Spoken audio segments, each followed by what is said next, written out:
RCB ವಿಜಯೋತ್ಸವದಲ್ಲಿ ಭಾಗಿಯಾಗಿ ಕಾಲ್ ತುಳಿತ ಪ್ರಕರಣದಲ್ಲಿ ಗಾಯಾಳು ಆಗಿರುವಂತಹ ಮನೀಶ್ ನಮ್ಮ ಜೊತೆಗೆ ಇದ್ದಾರೆ. ಅವ್ರನ್ನ ಮಾತನಾಡಿಸ್ತಾ ಹೋಗ್ತೇನೆ. ಮನೀಶ್ ಅವರೇ, ಅವತ್ತು ಏನಾಯ್ತು ಆ್ಯಕ್ಚುಲಿ ಎಲ್ಲ ಅದೇ ಫ್ರೀ ಟಿಕೆಟ್ಸ್ ಇದೆ ಅಂತ ಹೇಳಿ ಜನ ತುಂಬಾನೇ ತುಂಬಿದ್ರು.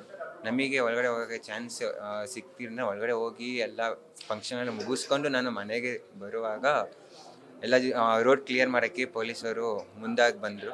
ಹಾಗಾಗಿ ಜನ ನನ್ನ ಮೇಲೆ ಬಿದ್ದರು. ಅದು ನನ್ನ ಕಾಲು ಬ್ಯಾರಿಗೇಟ್ ಕೆಳಗಡೆ ಸಿಗಾಕೊಂಡು ಆ ಬ್ಯಾರಿಗೇಟ್ ಮೇಲೆ ಒಂದು 15 ಜನ ಬಿದ್ದಿರೋದ್ರಿಂದ ನನಗೆ ಕಾಲು ಇಟ್ಟಾಗಿ ಅಲ್ಲಿಂದ ಆ್ಯಂಬುಲೆನ್ಸ್ ನ್ಯೂಸ್ ಅವರು ನಮಗೊಂದು ಆ್ಯಂಬುಲೆನ್ಸ್ ಮಾಡಿಕೊಟ್ರು. ಆ್ಯಂಬುಲೆನ್ಸ್ ಅವರು ನನ್ನ ಮಣಿಪಾಲಿಗೆ ಕರ್ಕೊಂಡೋಗಿ ಅಲ್ಲಿ ಸ್ವಲ್ಪ ಎಕ್ಸ್ರೇಗೆಲ್ಲ ಮಾಡಿಸಿ ಮೇಜರಾಗಿ ಏನೂ ತೊಂದರೆ ಇಲ್ಲ ಅಂತೇಳಿ ಸ್ವಲ್ಪ ಊತಾಗಿರೋದಕ್ಕೆ ಪೇನ್ ಕಿಲ್ಲರ್ ಕೊಟ್ಟು ನನಗೆ ಡಿಸ್ಚಾರ್ಜ್ ಮಾಡಿ ಕಳಿಸಿದ್ರು.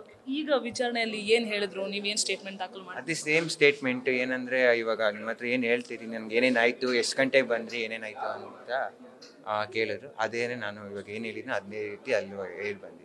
ನಿಮ್ಗೇನಾದರೂ ಗಾಯ ಆಗಿರೋದಕ್ಕೆ ಪರಿಹಾರ ಆ ಬಗ್ಗೆ ಏನಾದರೂ ಡಿಸ್ಕಸ್ ಆಗಿ? ಇಲ್ಲ, ಅದ್ರ ಬಗ್ಗೆ ಏನು ಪರಿಹಾರ ಏನು ಹೇಳಿಲ್ಲ, ನಮಗೇನು ಅದ್ರ ಬಗ್ಗೆ ಏನು ಮಾತಾಡಿಲ್ಲ. ಬಟ್ ಏನಂದರೆ ಏನಾಗಿದೆ ಅನ್ನೋದೊಂದು ವಿಚಾರಣೆ, ಅಂದರೆ ಏನೇನು ಹೆಂಗಾಯಿತು, ಎಷ್ಟೊತ್ತಲ್ಲಿ ಆಯಿತು ಅನ್ನೋದನ್ನ ತಿಳ್ಕೊಂಡು. ನೀವು ಇಂಜೂರ್ ಆಗಿದ್ದೀರಾ, ಸಾಮಾನ್ಯವಾಗಿ ಅವ್ರು ನಿಮ್ಮ ಹತ್ರ ಬಂದು ಸ್ಟೇಟ್ಮೆಂಟ್ ತೊಗೋಬೇಕು, ಬಟ್ ನೀವೇ ಇಲ್ಲಿ ಬಂದು ಸ್ಟೇಟ್ಮೆಂಟ್ ಕೊಡ್ತಾ ಇದ್ದೀರಾ, ಅದ್ರ ಬಗ್ಗೆ ಹೇಳೋದು? ಅಂದರೆ ಇವಾಗ ನೋಟಿಸ್ ಮನೆಗೆ ಹಿಂಗೆ ಫೋನ್ ಮಾಡಿ, ಹಂಗೆ ಡಿ ಸಿ ಆಫೀಸಿಂದ ಫೋನ್ ಬಂತು, ಹಿಂಗೆ ನೋಟಿಸ್ ಕೊಟ್ಟಿದ ಮೇಲೆ ನಾವು ಬರಲೇಬೇಕಿತ್ತಲ್ಲ.